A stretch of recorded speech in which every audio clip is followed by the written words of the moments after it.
Hello everyone, welcome back to the Python Masterclass by TechEdge Academy. I am Pooja, आपकी trainer. Today is day 6. We are going to see a very important topic that is conditional statement. These statement help your program to make a decisions just like human do every day. So here is what we are going to cover today. First, we are going to see the introduction of the conditional logic, then indentation rule, if statement, if else and elif blocks, then nested condition.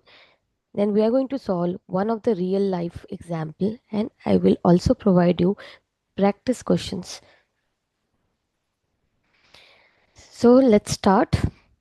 Why use conditional statement? क्यों use करना है conditional statement को? Conditional statement मैंने जैसे ऊपर बोला आपके programme को डिसीजन लेने देता है। जैसे अगर आपको कंडीशन बेस्ड कोडिंग करना है, आपको ये प्रोग्राम को कंट्रोल करने का भी ऑप्शन देता है। आप चाहते हो कि दैट पर्टिकुलर कोड, जो लाइंस हैं कोड की, वो तभी रन हो जब कोई कंडीशन सेटिस्फाइड हो। तो कंडीशनल स्टेटमेंट के थ्रू आप वो चीज़ अचीव कर सकते हो। आपका प्रोग्राम डिसाइड कर पाएगा अगर ये चीज़ सही है, then only I am going to execute this set of code, otherwise नहीं करेंगे। तो ये कंडीशन बेस के हिसाब से आपका अलग अलग ब्लॉक होगा, तो आप मल्टीपल ब्लॉक्स रख सकते हो और उसके अंदर अकॉर्डिंग टू योर कंडीशन आप अपना कोड रख सकते हो और कंडीशन सेटिस्फाइड होने के बाद ही आपका वो ब्लॉक का कोड रन होगा। तो लेट्स सी कैसे वर्क करता है। तो मैंने अभी आपको बताया कि ब्लॉक कोडिंग है, तो कैसे पता चलेगा कि ये जो कोड है 3 लाइन हो सकती है, 10 लाइन हो सकती है, कितनी भी हो सकती है, कंडीशन के बेस पे मैंने एग्जीक्यूट कराना है। तो कैसे पता चलेगा ये लाइन ऑफ कोड इस ब्लॉक को बिलोंग करता है? ठीक है, कंडीशन एक नहीं हो, मल्टीपल कंडीशन हो तो अलग अलग ब्लॉक में अलग अलग कोड्स होंगे। तो उसकी बिलोंगिनेस को दिखाने के लिए कि ये कोड इस लाइन को बिलोंग करता है, हम इंडेंटेशन का यूज करते हैं। जैसे यहाँ पर इफ के बाद मैंने कंडीशन लिखा है, तो this code belongs to this if block. ठीक है, तो इसको हम कैसे दिखाएंगे? उसके लिए आपको उसको इंडेंट करना है। ठीक है, इंडेंट मतलब उसको थोड़ा अंदर के साइड करके तब लिखना है कोड को। तो इंडेंट करने के लिए आप टैब का यूज़ करते हो। वैसे तो आप फोर स्पेस भी यूज़ कर सकते हो, मगर हम लोग जनरली टैब का यूज़ करते हैं। टैब से आपका सिस्टमैटिक रहता है, आपको मैनुअली फोर स्पेस डालने की ज़रूरत नहीं पड़ती है। ठीक है, दूसरे प्रोग्रामिंग लैंग्वेज में इसी पर्पस के लिए हम कर्ली ब्रैकेट के अंदर कोड को रखते हैं, तो पता चल जाता है कि ये कोड इस ब्लॉक को बिलोंग करता है। मगर पाइथन के अंदर ये काम इंडेंटेशन के थ्रू किया जाता है। ठीक है, अगर आपका इंडेंटेशन रॉन्ग हुआ तो आपको एरर आएगा। ठीक है, और आउटपुट भी सही नहीं आएगा अगर आपने सही से इंडेंट नहीं किया है लाइन। वो लाइन आप हो सकता है प्रोग्राम का लाइन आप तब एग्जीक्यूट करना चाहते थे जब वो सेटिस्फाइड हो, मगर आपने उस लाइन को बाहर रख दिया तो वो तो हर बार रन होगा। ठीक है, तो आप उसकी कंट्रोलिंग नहीं कर पाओगे। चलो प्रैक्टिकल करते हैं इस पे। जैसे पहला क्वेश्चन है, check whether a given number is divisible by 5 और नॉट। तो 5 से डिविजिबल है कि नहीं हमको करना है। तो हम कैसे लिखेंगे? सबसे पहले आपका आएगा इफ, हम ऐसे ही बोलते हैं ना, अगर ये चीज सही है। तो क्या है? इफ। तो इफ आपको लिखना है, सबसे पहले इफ ब्लॉक आता है। अगर आपके पास सिंगल चेकिंग करानी है, मेरे पास अभी क्या है, सिंगल ही है, कि अगर नंबर डिविजिबल बाय 5 है तो मुझे मैसेज लिखना है yes it is divisible by 5। बाकी अगर नहीं है तो मुझे उसके लिए कुछ नहीं करना, तो मेरा एक ही कंडीशन है। तो सबसे पहले आपका कंडीशनल स्टेटमेंट जब स्टार्ट होगा, सबसे पहला होगा आपका इफ।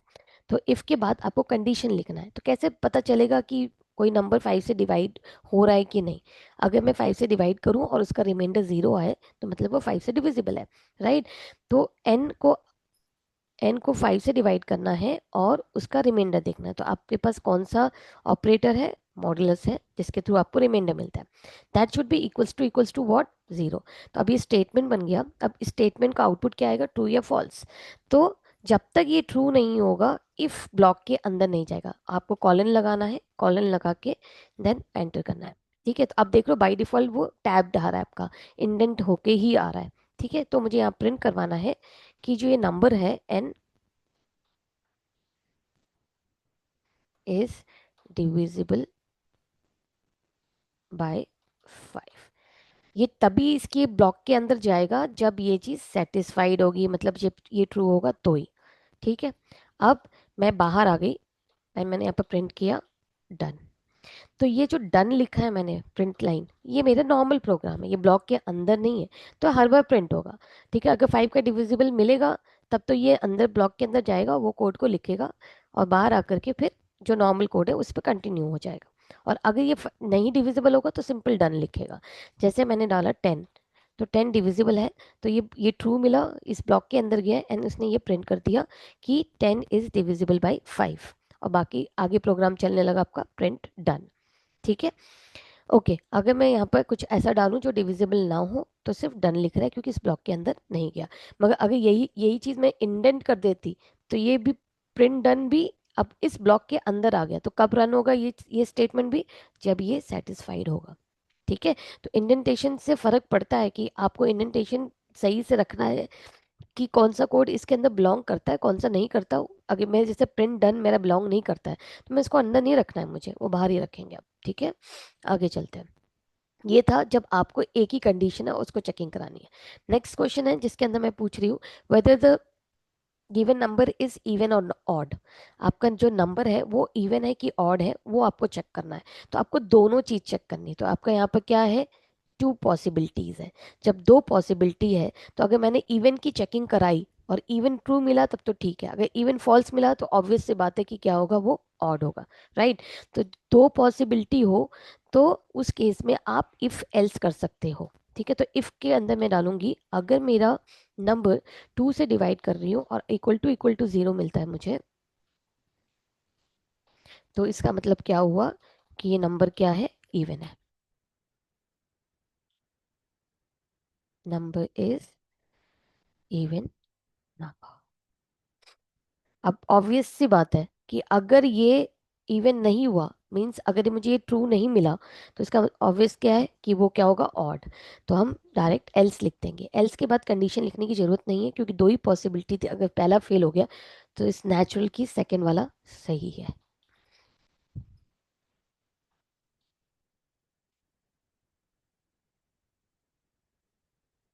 ऑड नंबर, सपोज मैंने डाला 12, तो 12 इज इवन नंबर। ओके, अगर मैंने डाला 15, 15 इज ऑड नंबर। ओके, एक और चीज, अगर मैंने यहाँ पर लिख दिया प्रिंट डन, तो ये आपका लास्ट में डन लिखेगा। ठीक है, अब भले इस ब्लॉक में जाए या इस ब्लॉक में जाए, प्रिंट डन तो आएगा ही क्योंकि ये मेरे बाहर है। ये जो प्रिंट डन मैंने लिखा या कोई भी स्टेटमेंट जो लिखा, मैं इफ के बाद बाहर नहीं निकल सकती। क्यों? क्योंकि ये पूरा ही एक ब्लॉक है, एक साथ काम कर रहे हैं। अगर ये फेल हुआ, ठीक है, तो ये इस पर जाएगा, अभी ब्लॉक कोड खत्म नहीं हुआ है। यहाँ तो सिंपल इफ था इसलिए यहाँ पर खत्म हो चुका था, यहाँ पे इफ के साथ एल्स भी है क्योंकि मेरी दो पॉसिबिलिटी थी, पहला फेल होगा तो वो सेकंड पे जाएगा। तो ये पूरा ही ब्लॉक है, इनमें से आइदर ऑफ थिंग रन होगा, दोनों नहीं रन होने वाले। तो ठीक है, आपको ये अकेला एल्स नहीं हो सकता, इफ से स्टार्ट होगा। अगर यस अकेला इफ हो सकता है आपका, अगर दो ही कंडीशन है तो इफ एल्स पे जाओगे। अगर मल्टीपल कंडीशन है तो आपके पास क्या करेंगे, सपोज करो मेरे पास तीन कंडीशन है, तो मैं पहले इफ पर जाऊंगी, फिर नेक्स्ट कंडीशन के लिए मैं एलिफ। एलिफ का मीनिंग होता है एल्स इफ। दूसरे प्रोग्रामिंग लैंग्वेज में इसको एल्स इफ ही कहा जाता था या दूसरे तरीके से लिखा जाता था। मैं आपको करके दिखाती हूँ। जैसे हमें एक नेक्स्ट क्वेश्चन है जिसके अंदर पूछा है कि गिवन नंबर इज पॉजिटिव और नेगेटिव। तो आपको याद होगा कि अगर any number is less than zero is negative, हमने मैथ्स में पढ़ा है, और ग्रेटर देन जीरो होगा तो is positive. What about the zero? अगर किसी ने जीरो डाला है तो ये नाइदर पॉजिटिव है नॉर नेगेटिव है। तो देखा जाए, भले इस क्वेश्चन में हमें दो चीज पूछा है, पॉजिटिव नेगेटिव, मगर इसमें छिपा हुआ था थर्ड वन वाल भी। मतलब यहाँ पे तीन पॉसिबिलिटीज आर देयर, तो थ्री पॉसिबिलिटीज है। तो अगर पहला फेल होता है तो दो रिमेनिंग रहेगा, तो इसको कैसे लिखेंगे? जब जब दो था तब तो चलो इफ एल्स कर लेते हैं। तो अगर आपके दो से ज्यादा होते हैं तो उसको लिखने के लिए आप एलिफ का यूज करते हो। तो मैं आपको पहले सिंपल वे में सिखाती हूँ। तो देखो यहाँ पे क्या लिखते हैं हम लोग, n is greater than zero, then print n is positive number. Okay, else, अब एल्स, अब मेरे पास तीन कंडीशन था, पहला कंडीशन मैंने चेक कर लिया, अब एल्स पार्ट में फिर से आके मैं चेक करूंगी if, n is greater then या लेस देन 0, ग्रेटर देन हो चुका है, तो हम यहाँ प्रिंट करेंगे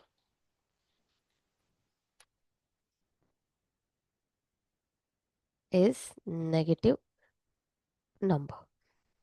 फिर इसके एल्स में आएगा आपका print 0 is neither positive, sorry, positive और नेगेटिव नंबर। ठीक है, अगर मैं इसको रन करके दिखाऊं, अगर मैंने डाला -3, आउटपुट आया आपका नेगेटिव।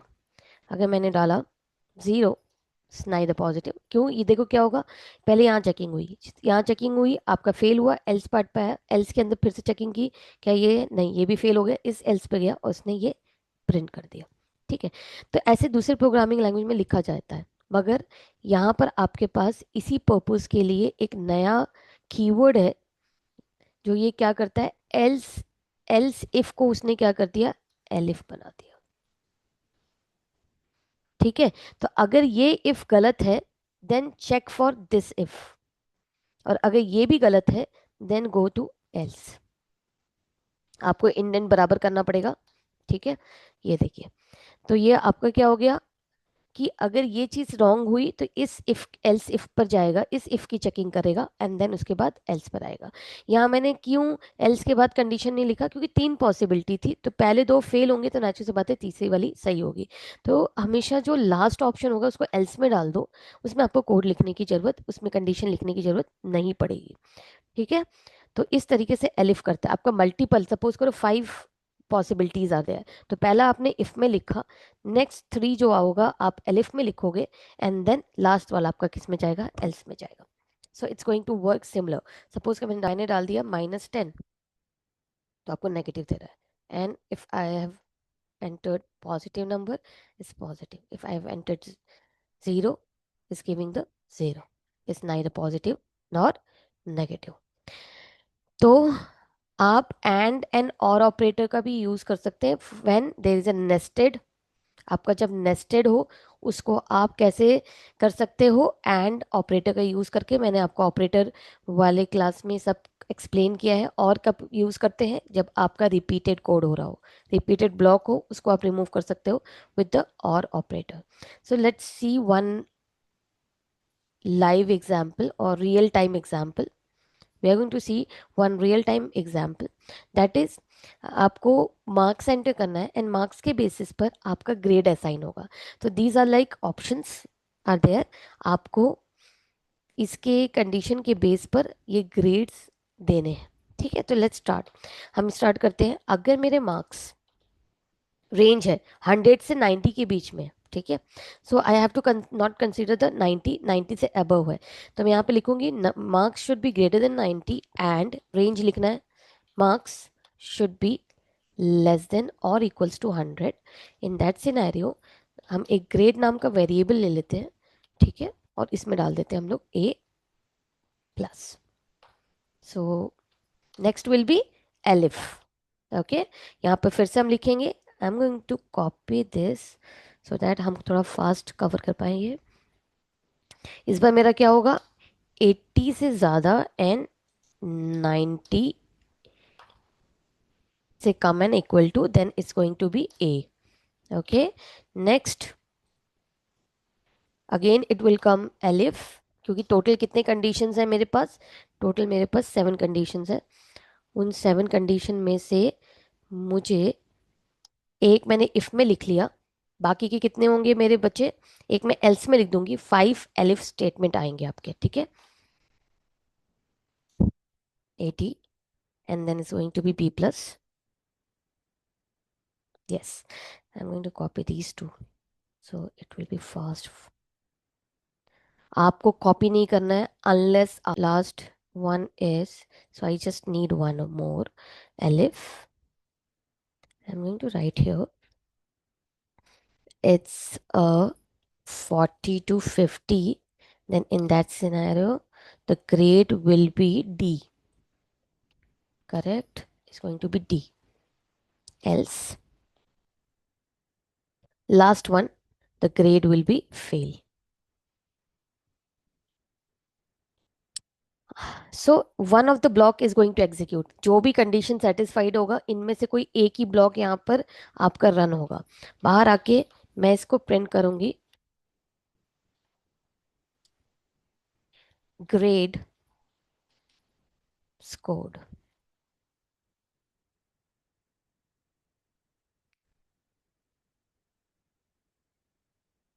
ठीक है, and we are going to print here grade. Let's check. So let's put 65 here. So grade B, 65 के लिए आपका ग्रेड क्या है, बी। तो इस तरीके से आपने एक छोटा सा प्रोग्राम बनाया जिसमें मार्क्स डालने पर अकॉर्डिंग टू देयर कंडीशन की क्या सिनेरियो है उनका ग्रेड असाइन करने का, कौन से रेंज में कौन सा ग्रेड देना है, उसके बेसिस पे आपने प्रोग्राम बना लिया।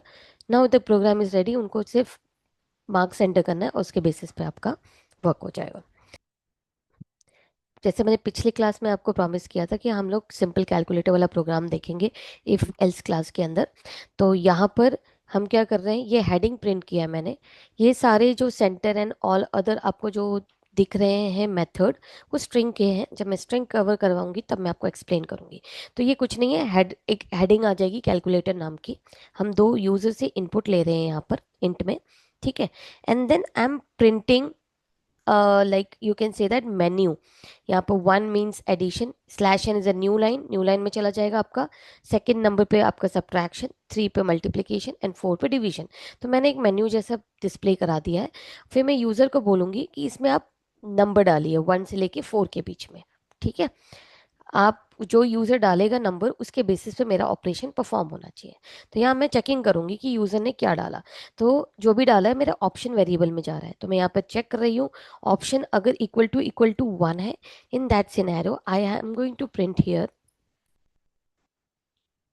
सम of A comma and B, sorry, B is a variable, equals to A plus B. ठीक है, इस तरीके से 1 आएगा तो मुझे ऐड करना है, 2 आएगा तो मुझे क्या करना है, सब्ट्रैक्ट करना है। तो यहाँ पे लिख देती हूँ डिफरेंस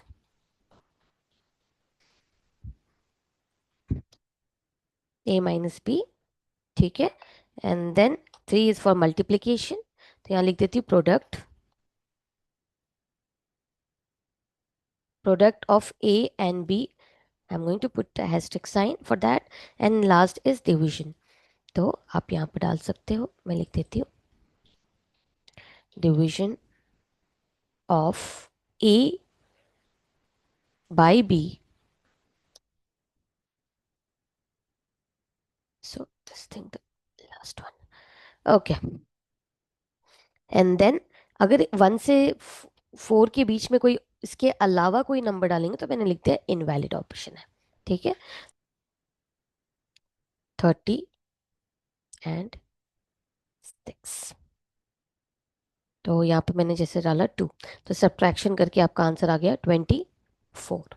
ठीक है, अब ये एक ही बार हो रहा है। आप चाहते हो यही चीज लूप में चलता रहे जब तक कि मैं एग्जिट ना प्रेस करूं, तो उसके लिए आपको लूप सीखना पड़ेगा। तो ये मैं जब वाइल लूप या फॉर लूप का रिकॉर्डिंग करूंगी तो उसमें हम लोग ये देखेंगे example. Okay, so this is done. Let's move to the nested if. अब ये नेस्टेड इफ क्या होता है, तो आपको पता है नेस्टेड इफ को आप एंड से रिमूव कर सकते हो, मगर फिर भी हम लोग पहले नेस्टेड इफ देखते हैं, फिर उसको हम रिड्यूस करेंगे विथ एंड ऑपरेटर के साथ। तो मेरे पास एक सिनेरियो है, एक ओपनिंग आई है जॉब की जिसके अंदर उनका क्राइटेरिया है कि पहले वो एक्सपीरियंस चेक कर रहे हैं। अगर एक्सपीरियंस 5 ईयर का है then they check for the education. अगर 5 ईयर्स और उससे मोर है तो एजुकेशन कैन बी ग्रेजुएट भी चलेगा, पोस्ट ग्रेजुएट भी चलेगा और पीएचडी भी चलेगा। अगर किसी का एक्सपीरियंस 3 और 4 ईयर्स का है, ठीक है, तो उस केस में ग्रेजुएट नहीं चलेगा, पोस्ट ग्रेजुएट और पीएचडी चलेगा।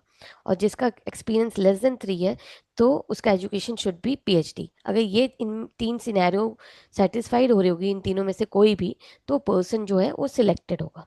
ठीक है। तो हमने क्या किया, यहाँ पे यूजर से इनपुट लिया है एंड देन हमने फिर यूजर से उसका इनपुट लिया एक्सपीरियंस। ठीक है। ये एफ स्ट्रिंग पर अभी ध्यान मत दीजिए, मैं जब स्ट्रिंग क्लास पढ़ाऊंगी आपको तो उसमें आपका कवर हो जाएगा ये। तो मैंने यूजर से क्या किया है, एक्सपीरियंस इनपुट लिया जो कि न्यूमेरिकल होगा, इंट में है। और एजुकेशन के लिए मैंने यहाँ पर लिख दिया है कि पोस्ट ग्रेजुएट के लिए आप पीजी का यूज़ करो, ग्रेजुएट के लिए जी, और पीएचडी के लिए पीएचडी। ठीक है। अभी अपर पर भी ध्यान मत दीजिए, ये भी आपका स्ट्रिंग क्लास का है। तो जब स्ट्रिंग पर बनेगा आपका वीडियो, उसके अंदर सब कुछ कवर होगा, उस समय मैं ये भी आपको एक्सप्लेन कर दूंगी। Okay, let's move here. अब मैं यहाँ पर चेक कर रही हूँ, अब मेरे पास तीन कंडीशन है। पहले एक्सपीरियंस के बेसिस पर देखें तो experience can be greater than equals to 5, या एलिफ लिखा मैंने जहाँ पर एक्सपीरियंस मेरा क्या है 3 और 4। ठीक है। यहाँ पर मैंने एल्स पार्ट, अब तीन ही क्राइटेरिया, तो ये दो फेल हो गया तो नेचुरल सी बात है 3 से कम वाले मेरे किस में आएगा, एल्स पार्ट में आएगा। फिर हर एक्सपीरियंस की चेकिंग के बेसिस पर फिर मैं अंदर आके उसकी एजुकेशन की चेकिंग कर रही, तो नेस्टेड इफ हो गया, राइट। अंदर आके आप एजुकेशन चेक कर रहे हो, तो अगर जी हो या ये हो या ये हो, तीनों में से कोई भी हो, तो मैं इसको क्या लिख सकती हूँ कि वो सिलेक्टेड है। ठीक है। एल्स ये क्या हो गया, रिजेक्टेड। ये हो गया पहला ब्लॉक। नेक्स्ट ब्लॉक में जहाँ पर एक्सपीरियंस 3 और 4 है, उसके केस में मेरा एजुकेशन क्या होना चाहिए, पोस्ट ग्रेजुएट और पीएचडी। उस केस के अंदर भी अगर ये सेटिस्फाइड हुआ तो वो सिलेक्टेड है, एल्स रिजेक्टेड है। ठीक है। एल्स के अंदर जो कि लेस देन 3 वाला आपका कंडीशन है, उसके अंदर भी एजुकेशन क्या होना चाहिए, पीएचडी, तो वो सिलेक्टेड है, अदरवाइज वो रिजेक्टेड है। तो आपने देखा ये आपका नेस्टेड इफ का एग्जाम्पल हो गया। तो रन करते हैं इसको। तो सबसे पहले नेम पूछ रहा है, सपोज मैंने पूजा डाला and then is asking for the experience 6 year डाला। अब मैं कुछ भी डाल सकती हूँ, मैंने पीजी डाल दिया तो ये आई एम सिलेक्टेड। ठीक है। अगर मैं कुछ डालूँ जैसे फॉर एग्जाम्पल पूजा ही डालती हूँ, और यहाँ मैंने डाल दिया लेस देन 3। ठीक है। और आपको पता है लेस देन 3 के लिए एजुकेशन क्या होना चाहिए, पीएचडी। अगर मैं इसके अलावा कुछ डालती हूँ जैसे मैंने ग्रेजुएट डाल दिया तो मैं रिजेक्टेड। तो ये आपको दिख रहा है, ये रिपीटेड कोड है, रिपीटेड कोड दिख रहा है, सब में मैंने लिखा है कॉन्ग्रेचुलेशन, सब में लिखा है सॉरी। तो ये मेरा रिपीटेड कोड को मैं कैसे वो कर सकती हूँ, रिड्यूस कर सकती हूँ, वो हम आगे देखते हैं। तो मैं यही कोड को पिक कर रही हूँ और यहाँ पर हम लोग पेस्ट करते हैं। ठीक है। अब मैंने क्या बोला कि हम नेस्टेड को हटा सकते हैं विथ एंड। यस, इनमें से कोई एक होना चाहिए, तो मैं इसको ब्रैकेट में रखूंगी। इस केस में भी आप क्या हो, सिलेक्टेड हो। ठीक है। दूसरा केस क्या है, अगर आपका एक्सपीरियंस ये है और एक्सपीरियंस ये होना चाहिए एंड आपका एजुकेशन इनमें से हो, तब भी आप क्या हो, सिलेक्टेड हो। नेक्स्ट एक और एलिफ आएगा, आपका ये दोनों कंबाइन हो जाएंगे, एलिफ बनेंगे। ठीक है। इस केस में क्या है, आपका experience should be less then 3 है and education should be this, तब भी आप क्या हो, सिलेक्टेड हो। तो ये तीन सिनेरियो को मैंने क्या कर दिया, नेस्टेड को कंबाइन कर दिया, कैसे, एंड ऑपरेटर के थ्रू। और अगर इनमें से सब फेल हुए तब जाके आपका रिजेक्टेड वाला सीन आएगा। ठीक है। तो अब मेरा यहाँ क्या हो रहा है, अब ये रिपीट हो रहा है, फिर मेरा सेम चीज रिपीट हो रहा है। तो जब आपका कोड ब्लॉक सेम रिपीट होता है, उसको कैसे रिड्यूस कर सकते हो, और से, जो कि मैंने यहाँ किया है।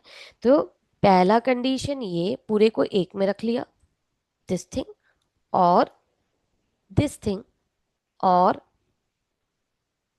This thing. ठीक है। अगर आपका कोड लंबा हो रहा है ना, तो आप ये स्लैश डाल करके नेक्स्ट लाइन में कंटिन्यू कर सकते हो। ठीक है। तो ये तीन सिनेरियो के केस में आप सिलेक्टेड हो, एल्स आप क्या हो, रिजेक्टेड। तो आपने देखा ये आपने नेस्टेड को रिड्यूस किया with the and operator and then repeated code को आपने रिड्यूस किया विद द और ऑपरेटर। आप चेक कर सकते हो तीनों आपका सेम वर्क करेगा। सपोज मैंने यहाँ पर पूछा डाला है अगेन एंड यहाँ पर मैंने एक्सपीरियंस डाल दिया 4 ईयर का, तो यहाँ पर क्या मेरा पीजी और पीएचडी दोनों चलेगा, यस यू आर सिलेक्टेड, तो इट्स गोइंग टू वर्क। तो इस तरीके से अपने लॉजिक को आपको लगाना है कि कब कौन सा ऑपरेटर लगाएं, कैसे अपने कोड को छोटा कर सकते हैं। ठीक है, नेक्स्ट हम इसका शॉर्ट हैंड सीखेंगे। शॉर्ट हैंड मतलब आप इसी कोड को जो 4 लाइन में लिखी है उसको आप 1 लाइन लिख सकते हो। जैसे पहला एग्जांपल देखते हैं। अगर सिर्फ इफ स्टेटमेंट है तो उसको शॉर्ट हैंड में कैसे लिखना है, आपको कुछ नहीं करना है, इसके आगे जाके आप अपने कोड को लिख सकते हो। ठीक है, मगर एक कंडीशन है कि ब्लॉक के अंदर सिंगल लाइन कोड होना चाहिए, तभी आप इफ ब्लॉक का शॉर्ट हैंड लिख सकते हो। तो अगर मैं इसके पास जैसे ये एग्जांपल है जिसके अंदर इवन एंड ऑड दोनों कर रहे हैं, तो ये 4 लाइन को मैं सिंगल लाइन में कैसे लिख सकती हूँ। तो यहाँ पर सबसे पहले आप लिखोगे इफ ब्लॉक के अंदर वाला कोड सबसे पहले आएगा, फिर इफ कंडीशन आएगा आपका, if n modulus two is equals to 0, colon नहीं आएगा, एल्स आपका आएगा फिर दिस स्टेटमेंट। तो आप अगर इसको पढ़ के देखेंगे तो इंग्लिश स्टेटमेंट जैसा लगेगा, print this thing if this is satisfied, else print this. ठीक है, तो ये शॉर्ट हैंड है इफ एल्स का, अगर आपके ब्लॉक के अंदर सिंगल लाइन कोड है तो। ठीक है, एन में अगर मैं यहाँ पर 12 डालती हूँ तो ये इवन प्रिंट करेगा, एन में अगर मैं यहाँ पर 13 डाल दूँ तो ये ऑड प्रिंट कर रहा है। तो ये चेकिंग, आप ये प्रिंट करने से पहले वो चेक करेगा क्या ये सेटिस्फाइड हो रहा है, हो रहा होगा तो वो प्रिंट करेगा, नहीं तो ये वाला प्रिंट करेगा।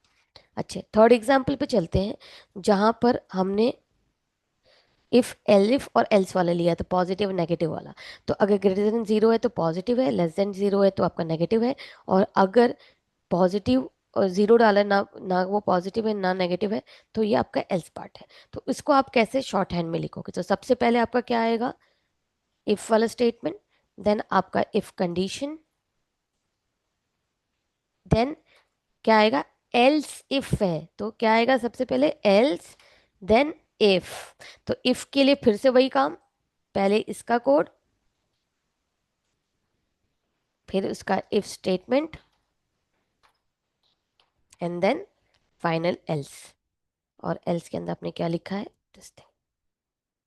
तो अगर मैं इसको रन करके देखूं, अगर मैंने सपोज -2 डाला है तो नेगेटिव ले रहा है, अगर मैंने 10 डाला तो पॉजिटिव, और अगर मैंने 0 डाला तो ये नाइदर पॉजिटिव नॉन नेगेटिव। तो अब ऊपर वाला एग्जाम्पल जो हमने अभी देखा था यहाँ पे, इसको भी आप शॉर्ट हैंड में लिख सकते हो। कैसे, ये वाला चीज पहले आ जाएगा, देन पूरा इफ यहाँ तक आएगा, एंड देन उसके बाद एल्स विद दिस थिंग। उसी चीज को मैंने 1 लाइन में लिखा है, प्रिंट कॉन्ग्रेचुलेशन वाला इफ दिस होल थिंग। तो ये थोड़ा लेंदी हो गया था, इसलिए मैंने स्लैश डाल के बैक स्लैश डाल के उसे कंटिन्यू किया है इन नेक्स्ट लाइन। इसके बिना आपका नेक्स्ट लाइन में कंटिन्यू नहीं होगा, ये दिखाता है कि मेरा कोड अभी एंड नहीं हुआ है, नेक्स्ट लाइन में कंटिन्यू हो रहा है। ठीक है, तो अगर आप इसको रन करेंगे तो मैंने डाला नीतू, ओके, और यहाँ पर एक्सपीरियंस डालना है तो मैंने सपोज करो कि डाल दिया 2। तो इस केस में अगर मैंने PhD डालूंगी तो ही सिलेक्टेड होंगे, नहीं तो फेल, तो मैं सिलेक्टेड हूँ। ठीक है, this is the link where you can get the questions on if else condition. तो वहाँ पर आपके पास लाइक 50 क्वेश्चंस होंगे ऑलमोस्ट, उसमें से आप प्रैक्टिस करिए। अगर आपको किसी भी क्वेश्चन में डाउट है आप मुझे कमेंट में लिख सकते हैं, मैं उसका सोल्यूशन आपको प्रोवाइड कर दूंगी। ओके, नेक्स्ट सेशन में हम लोग क्या देखेंगे, लूपिंग देखेंगे, वाइल लूप कवर करेंगे, उसके बाद हम उसके नेक्स्ट में हम लोग फॉर लूप करेंगे।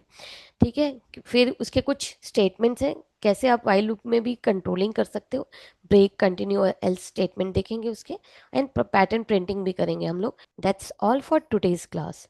If you found this video helpful, like and subscribe and comment your doubts below. Your support will motivate me to bring more value packed classes. See you in the next one. Until then, keep practicing, keep coding.